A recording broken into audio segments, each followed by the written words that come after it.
κλαις όμως. Πολύ συμπικής.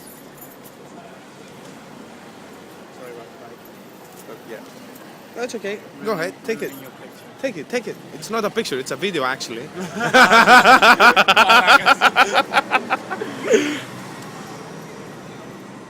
Το πετάω, Να σου πω.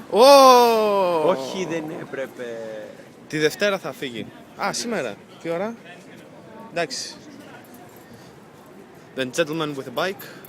Δεν θα το πάρει εδώ. Ωραίο αυτό. Όπα, φυσικά.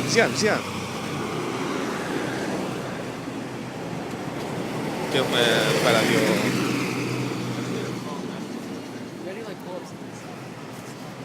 Ο ρευματάς στην Αγγλία. Πώς συμβαίνουν τα ρεύματα εδώ? Άμα δεν είμαι εγώ στην Αγγλία, ποιος θα είναι? Ήρθα να δω τις φίλες μου. Οι φίλοι σου, τι είπανε? Bypass κανένα ακόμα? Πολύ κέφι, πολύ κέφι.